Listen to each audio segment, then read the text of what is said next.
The Chicago Bears have spent some money so far in free agency. They still have $38 million left in salary cap. But I want to clear up some confusion about what the Bears still have to spend to get to the spending floor. We're going to talk about that, plus the newest acquisition to the Chicago Bears in Dylan Cole, and dive into the mailbag. We're going to do all that and more right after this. You are now tuned in to Chicago Bears Central, your number one place for all Chicago Bears news and content. All right, Bears fans. So the Bears made an additional signing yesterday in signing Dylan Cole, who's going to be probably primarily a special teams player, but he's going to be a player that can come in and fit any roles. He's going to come in and do anything that's asked of him. He's an energy player. He hits hard. He's pretty fast. He's going to probably primarily be on that special teams, but do not be surprised if we see him get some depth snaps for the Chicago Bears in the actual defense. And if he does that, it's going to be fun. He's a fun player to watch. He could be used in an even bigger role than what he's been used so far in his career. Now, we know we've already made and have our linebacking core kind of together, but he's going to get some snaps on the defensive side of the ball as well. He doesn't usually, play too well in the run game, but he can be a pretty good run stopper. He's just a team player. And what the Bears are getting in him is just a guy who's going to come in, do whatever is asked of him, and execute it to the best of his ability. So, he had a bigger role in the defense of the Titans last year in 2020. And, his speed, tackling, and things like that, he's decent against the run. He's even better at using in drop coverage as well. So he's going to be a pretty good role for the Chicago Bears. Like I said, a depth piece more than anything. But one thing that I want to talk about coming off of free agent acquisition is kind of, and a lot of you guys have mentioned it in the comments, and I just want to clear some of it up. So the Bears still do need to spend $45 million in cash to meet the cap floor, right? And you guys have pointed out like, hey, there's going to be a lot of other acquisitions coming. Let me be clear. Cash is different from cap. So the Bears do have $38 million in salary cap left. That's all they can use. Now, when it comes to the $45 million that they're going to have to spend, what that includes extensions, right? So if the Bears, for example, extend Darnell Mooney, Cole Kmet, Jalen Johnson, all during this offseason, that's going to get them to that salary cap floor. So the Bears still only have the money that they can spend in free agency and including in their draft picks and with the practice squad as well. They only have $38 million to spend in that. That would leave the Chicago Bears $7 million more that they would have to spend in extensions or whatever else. And keep in mind, they don't have to get to that floor during the offseason. They have until the end of the 2023 season to get to that spending limit. So depending on if another player gets hurt, things like that, they have to make some other acquisitions. So I just wanted to clear that up because I think that there's been some misconception going around about what that additional spending the Bears have to do is. Yes, they do have to spend $45 million more in cash overall to meet the cap floor and spending requirements this season, but that does not have to be done until the end of the season. And also $7 million of that can be done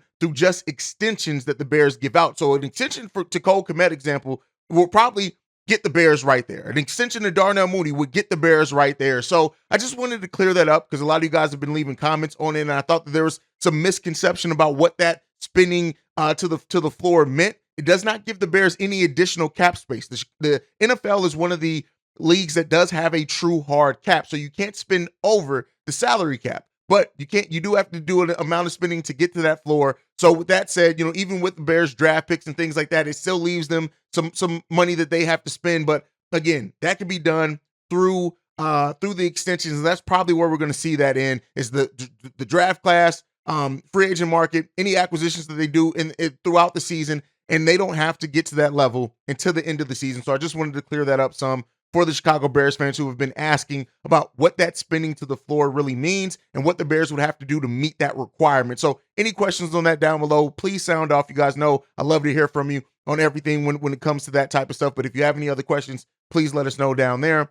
All right, another thing that I want to talk about before we get too far into the show is that the recent comments from the new Bears wide receiver, the number one wide receiver in DJ Moore. And he said this: I think everybody's level could reach a new level now that I'm here.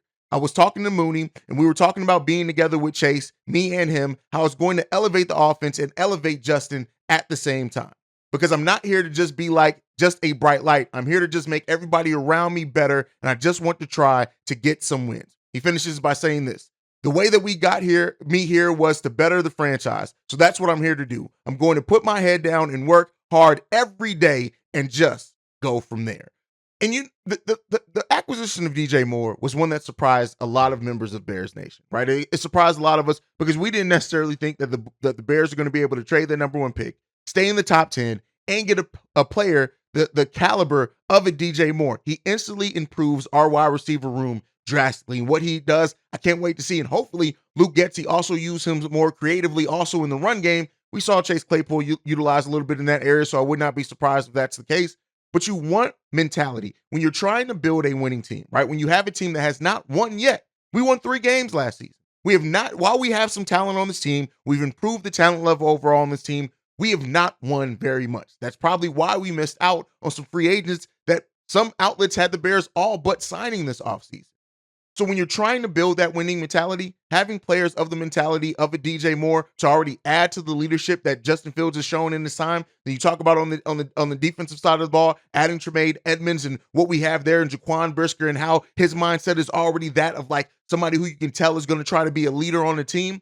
The Bears are also building a culture. And that's something that I think we cannot overlook on the importance of this offseason as well. Having the most cap space, having coming in with the number 1 overall pick, eventually trading that is all fine and dandy. But everything, all the assets you have don't mean shit if you're not building a winning culture here as well. And having the mindset of DJ Moore to add to that, to already how fierce of a competitor we know Justin Fields is. Yes, we still have work to do on this team. Drastic work to do at that to get us to the level that we want to be at.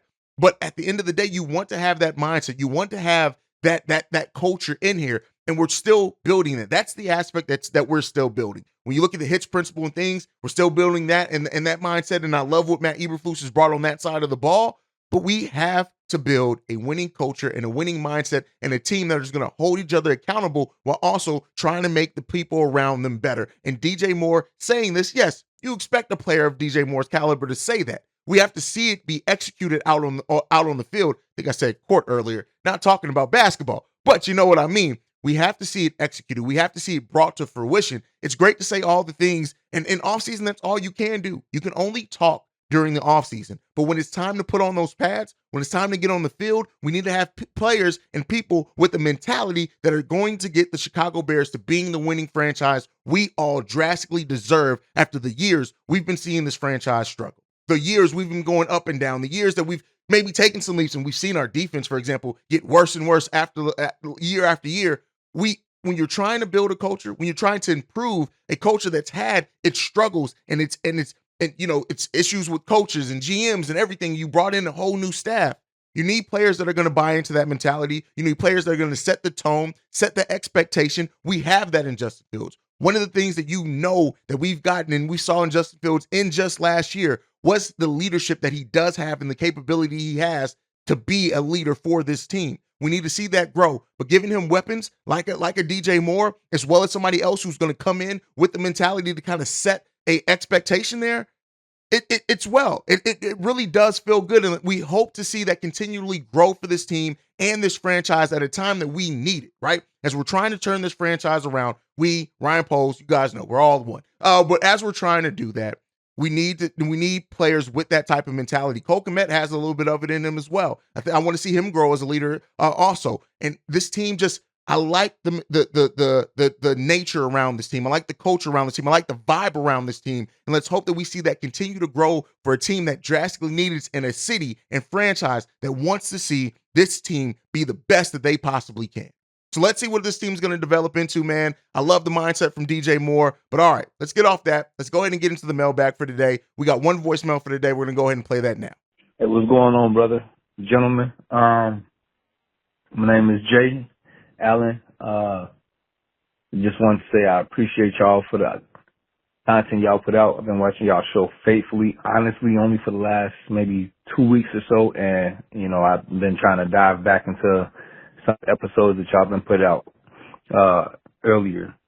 But first off, I would like to say thank you, Zach LaVine, for finally playing like you got a max contract. But hey, that's not what this is about. My thing is this: Ryan Poe has been doing a hell of a job over the past 2 years, actually since he's been here. Drafting and bringing in players. I think he's been setting everything up strategically so that we can actually compete for a very long time. However, here's my concern. I think that the Bears are actually building a great team on offense and defense besides the offensive line. I don't think that we have done a great job at addressing the offensive line, not with, tested out players or through the draft with proven players. So with all the talent that we're going to acquire on offense, with all the talent that we're going to acquire on defense, I'm concerned that maybe not addressing the offensive line is one of the things that's going to hold us back from being able to actually compete. So do you believe, or do you all believe, that we actually have a competitive team right now, minus a couple of players that, make it out of training camp to, show us something? Do you believe that we are offensive line talent away from making a deep playoff push? I mean, I got it that we don't have a strong line, but take it like this. Rob Marinelli, he did wonders with Israel Adonijah, and he did, great things with Alex Brown while they were here, and they weren't the top tier players, but he made them into that. So I think we got an opportunity on defense, especially with the linebacker core and defensive backs that we got. On offense, we got, some decent running backs. We got some, receivers that's going to allow Chase Claypool to play his role, Darnell Mooney to play his role, Cole Kmet to play his role. I think we actually got better as far as talent, but if Justin Fields ain't got no time, he's going to be scrambling for another 1,000+ yards this season, and that ain't going to translate to the amount of wins that we actually need to put on the table. So, again, do you think that we are some offensive line talent away from a deep playoff push? Maybe if they address it, with a couple of decent free agents or, some good talent through the draft, that we might be able to go deep in the playoffs? Because I don't. All right, and shout out to Jaden Allen for leaving that. And here's what I'll say. I love that you're able to evaluate, and you pointed out both positives and negatives.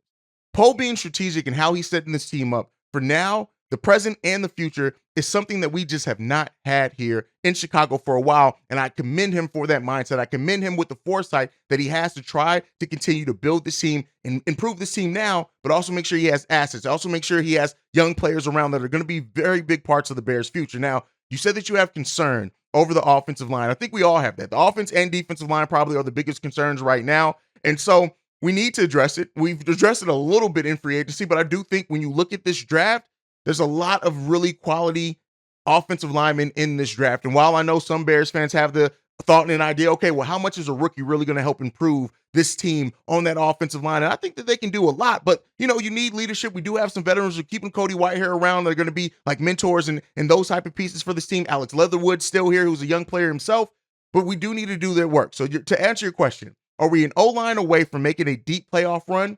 I think so. I really do. I think that depending on how that O-line comes together with what we have left to do in free agency is going to be hugely telling for what this team is able to do. And you need that O-line if you want to have postseason success. But right now, we're still trying to get to the postseason. I think Ryan Poles has addressed and improved the team enough to where we're going to get wins next season. We're going to flirt for a playoff spot, if not get one outright. But as we continue to develop that O-line and how that comes together, that's going to tell us how we separate ourselves from the rest of the teams also fighting for the same thing we are. That's my thought on it. You guys can let me know what you think on it down below. But that is it for today's episode of Chicago Bears Central. Thank you so much for being the best part of the channel. You can follow the show at Chi Bear Central. You can send us any feedback, questions, comments, concerns, ChicagoBearCentral@gmail.com. Lastly, if you want to leave a text message and or voicemail, the number to do so, 773-242-9336. We are the #1 spot for everything Chicago Bears related because of you guys. And like I like to end every episode on, bear down. Love you guys. Peace, y'all. This has been a presentation of the Break Media.